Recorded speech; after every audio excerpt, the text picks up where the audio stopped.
Alright. Hey, Gracie, this is your daddy. I am going to be reading you a book I got you. Alright.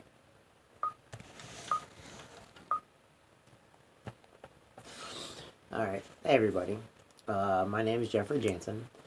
I bought my daughter a book. It's called The Dream Giver for Teens. Okay? It's by Jessica Wilkinson with Bruce Wilkinson. And the reason why I'm reading it on here is I'm going to read a chapter tonight, and then I'll read another chapter tomorrow. You're more than welcome to listen in. And we are reading Dream Giver for Teens. And I'm doing this because I'm also recording it for my daughter. So one day, when she becomes a teenager, I mean, she's 9 years old right now, she'll have me reading this to her.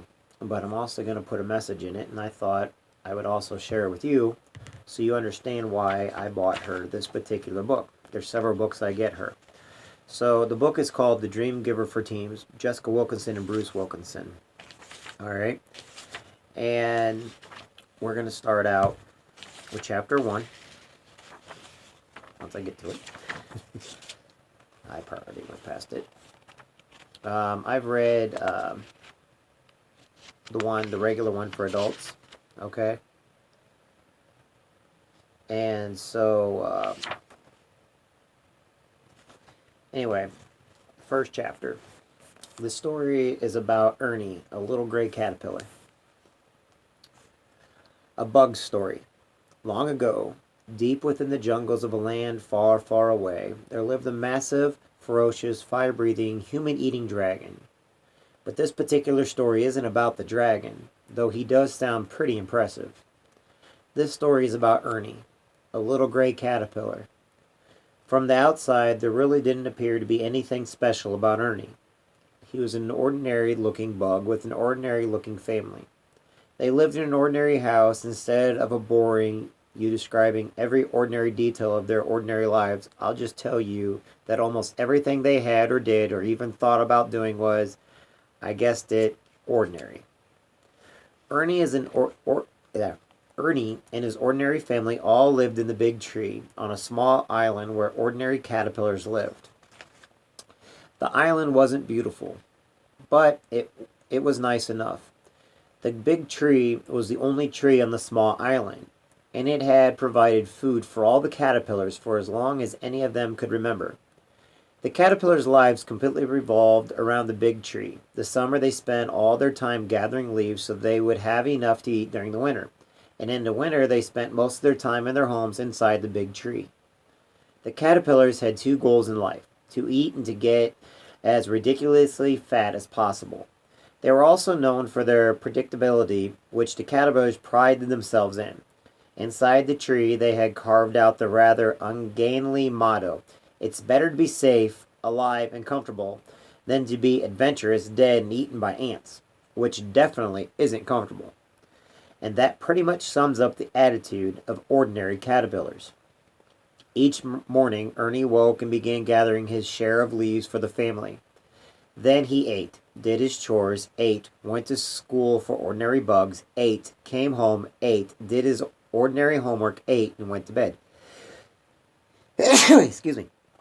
Went to bed. Every day was pretty much excuse me. Sorry. For every day was pretty much the same for Ernie, as it was for every other caterpillar he knew on the small island. Sometimes Ernie fat, fuzzy best friend Steve, who was the pride of his family for succeeding so well at two goals of a caterpillar, would come over and do homework with Ernie. But it would be fair to say that life was kind of dull and ordinary. Because you see, no one had ever told Ernie to expect more, and so he didn't.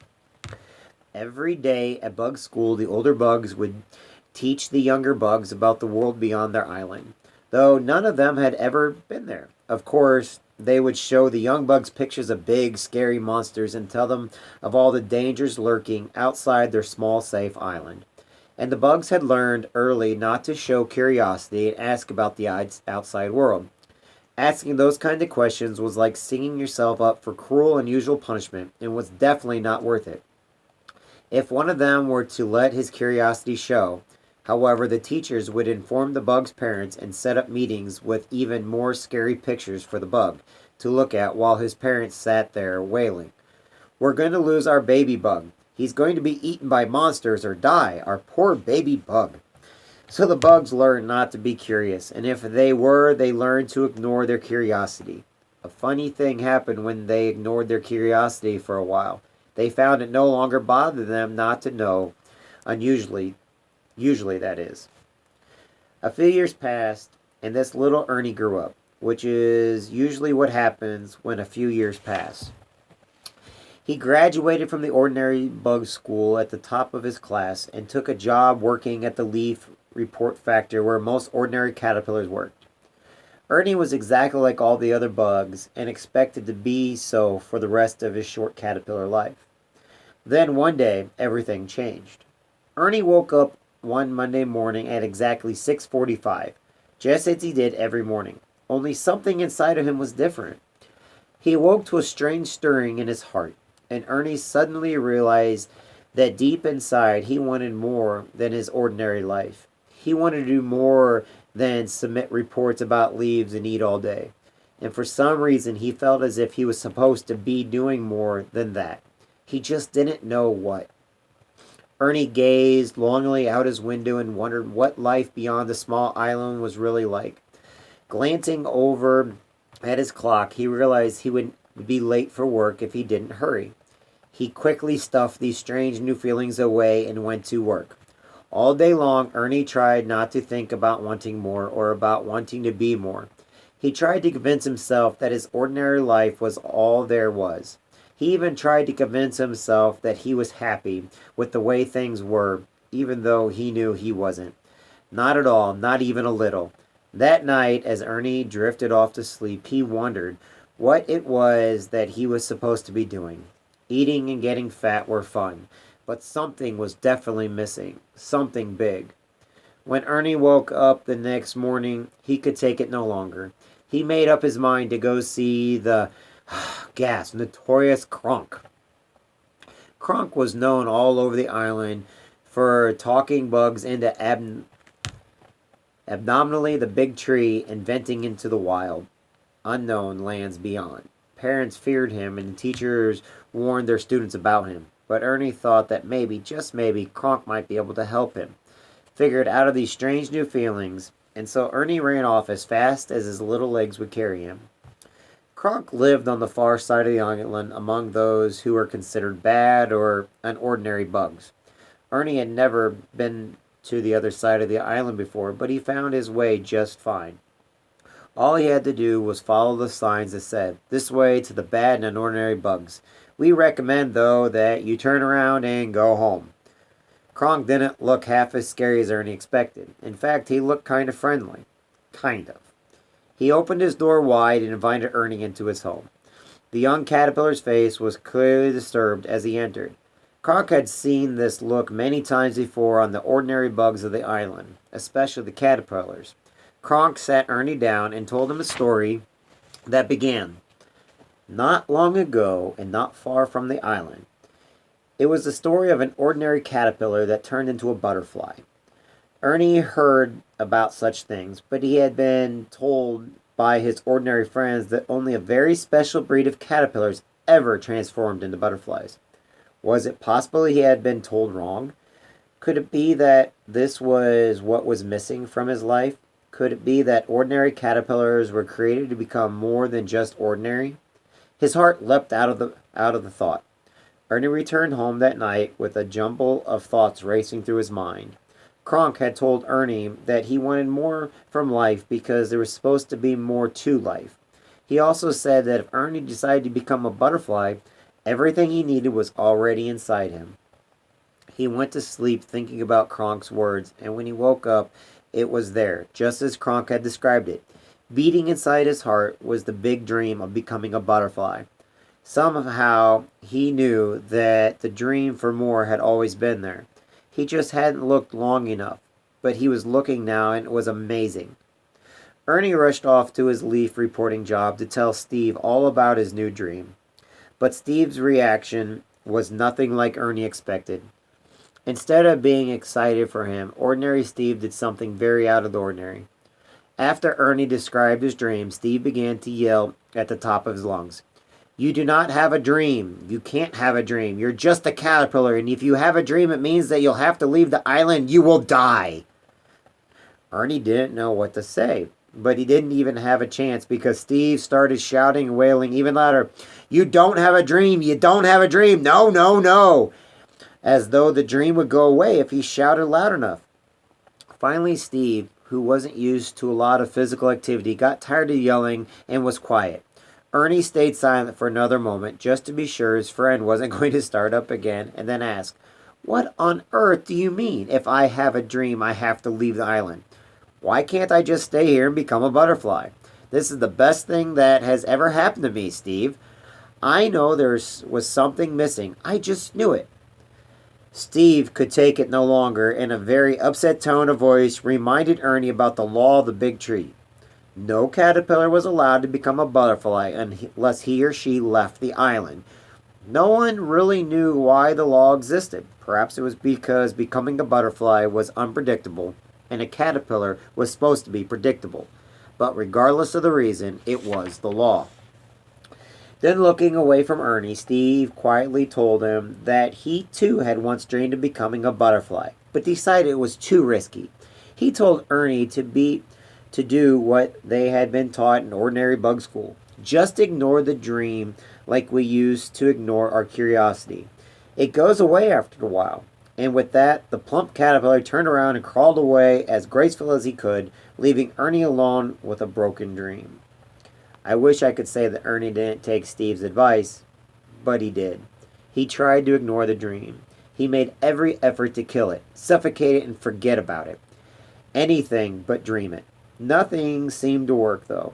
So when Ernie finally tired of trying to get rid of it, he thought, maybe he should just try following it.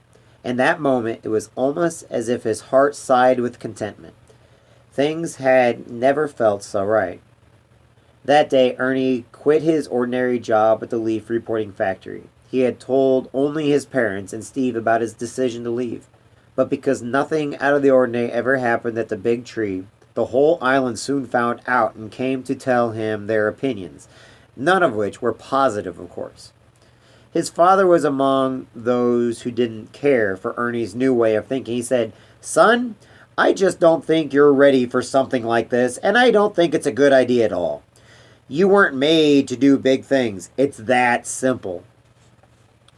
Ernie's old teacher, Gertrude, came next. She stood directly in front of him and said, What kind of example are you setting for my students?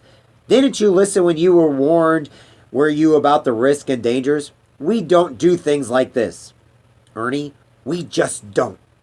Harry, an old schoolmate, gave Ernie an intimidating stare and told him, You're gonna fail. You always failed in things like this. Just don't expect me to feel sorry for you.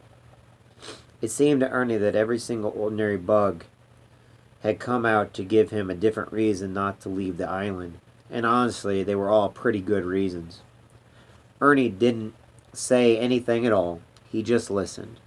By the time everyone had talked to Ernie, he had almost decided to never, ever dream again and to give up forever on becoming a butterfly. It just didn't seem worth it, and when he thought about it, the idea of becoming a butterfly was pretty intimidating. It was such a big dream. Suddenly, the crowd parted as a familiar figure slowly made his way through. It was Kronk. I wish I could say that the crowd's parting was a show of respect, but the truth was the ordinary bugs feared him, and backing up was just a normal reaction. Kronk sat down next to Ernie and a quiet voice told him, I know that every one of these ordinary bugs has given you a reason not to pursue your dreams. This reason may seem logical and your dream probably seems impossible and unreachable. But if you forsake this dream, you will forsake the life you know you were meant to live. I know you're afraid. Being comfortable, though, isn't worth it if it means that you have to die inside. Fear is real, yes, but so is the dream.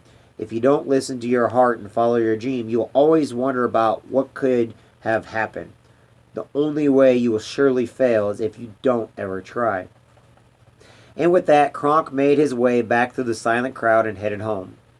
Ernie let Kronk's words sink in for a few moments while hundreds of beady bug eyes rested on him. He decided that Kronk was right. It wasn't worth giving up his dream just because he was afraid, and so he shouted, "Goodbye!" and turned his back and stunned the crowd. He found a small piece of driftwood on a beach and climbed aboard. When the tide came in, he let it slowly carry him away from the island and toward the unknown. A few hours later, Ernie reached the shore of a new, very unordinary looking place. He was scared and extremely uncomfortable. But right beside that discomfort was his dream, and it was beating so much louder now. He was here to become a butterfly. He was here to fly. Could this really be happening? Ernie walked around until he came upon what looked like condonium cocoons. Excitingly, he tried to talk to the caterpillars inside the cocoons, but they couldn't reply. He thought this odd, but then spotted a bug sitting at a desk in front of the nearby tree. "You looking to rent some cocoon space, young bug?" he asked the clerk. Ernie never expected to have to pay someone in order to become a butterfly. He figured it was just supposed to happen naturally. The bug at the desk informed him that not only did he have to pay, but the metamorphosis would also require that he remain in the cocoon for months. And even then, he would have to go to the whole new place in order to get his wings. Ernie had never heard about this before, of course, because no one at home ever spoke of becoming a butterfly. He had not known what to expect, but this definitely wasn't it. Ernie was so disappointed that he began to think about going back home to a small island. At least there he always knew what to expect. The big tree was reliable, and it wasn't scary because they all knew their place and they did the things that were familiar. But then he remembered Kronk's words. If you don't listen to your heart and follow your dream, you'll always wonder about what could have happened. Ernie hoped it would be easier, but he also knew his dream was worth fighting for, and that was exactly what he was determined to do. Ernie got a job doing something he had never done before and began saving up enough money to rent the cocoon space. The job didn't pay much, though, and as the days and weeks passed, Ernie's frustration began to grow. Every morning he thought about giving up, and every night he went to sleep discouraged that he was still a fat caterpillar with a dream. But he kept going until one day he finally earned enough to rent the space. It wasn't an easy task squeezing himself into a small cocoon. It seemed that caterpillars in these parts didn't eat quite as much as they did back home, but he finally got in, and the waiting began. Months went by and the seasons changed. While inside the cocoon, changes were also happening. Then, one spring day, Ernie's cocoon began to break apart. It broke slowly at first, but Ernie quickly became more and more impatient, shaking the whole branch as he fought to free himself from the cocoon. Ernie was more ready than anything to see if it had really worked, and it had. The cocoon broke open wide to reveal that the fat caterpillar had been transformed into a butterfly. Without wings yet, of course. Still, Ernie could almost feel himself flying. But something inside of him had changed too. All the frustration from the waiting and working had been washed away. His dream beat louder than ever, and so he immediately set out for the land where his wings waited for him. Ernie found that although he couldn't fly, already his steps were lighter. A few hours later, Ernie arrived at the gate to the land that the bug behind the desk had described to him. The gate towered high over him and was guarded by giant ants. Ernie became scared again as he looked down and realized he was a lot smaller than he used to be. But he had just had to get his wings. He couldn't give up now.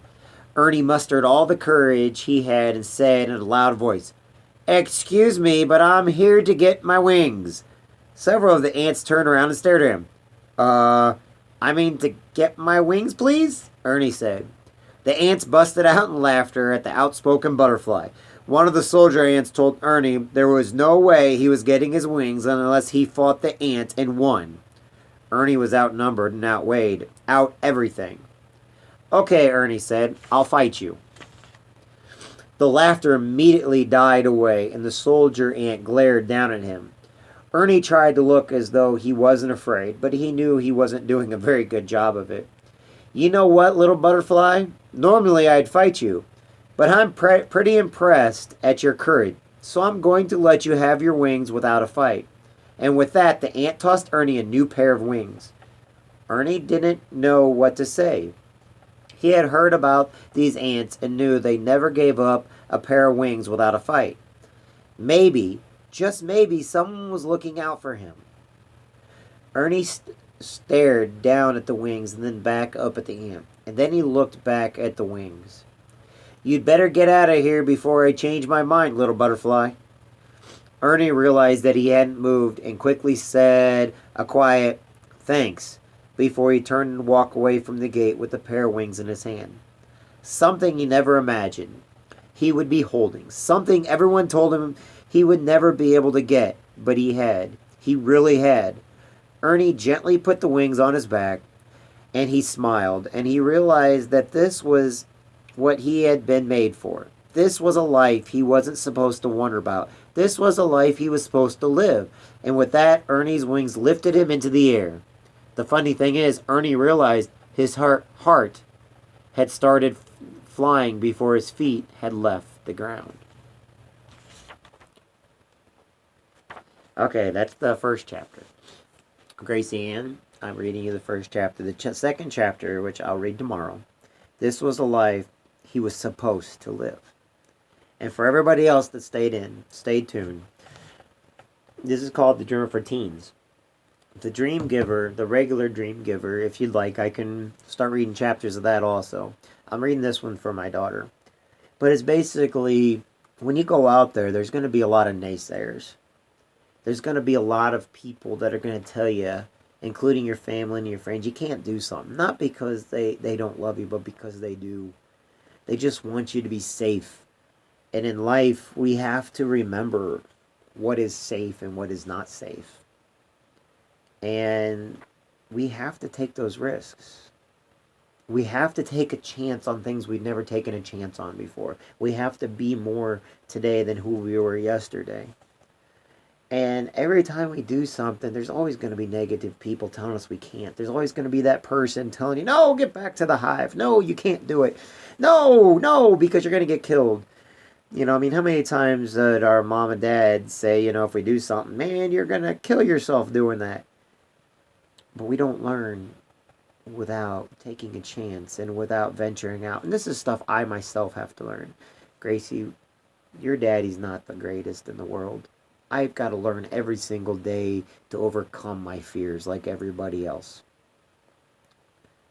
But if we sit there and we let those fears get to us, we're going to be trapped within one spot. So, what I'm going to do is I'm going to stop here, and then I'm going to get on and I'm going to read the regular chapter. This is for Gracie. This is for my daughter. And it's for when she becomes a teenager. And a lot of what I'm doing right now is I'm preparing her for the future. And every one of you guys out there matters, and my little girl matters too. And so I'm gonna get off here. Then I'm gonna stop it. I'm gonna come back on for daily reflections. I'll post that up there so everybody knows what it is.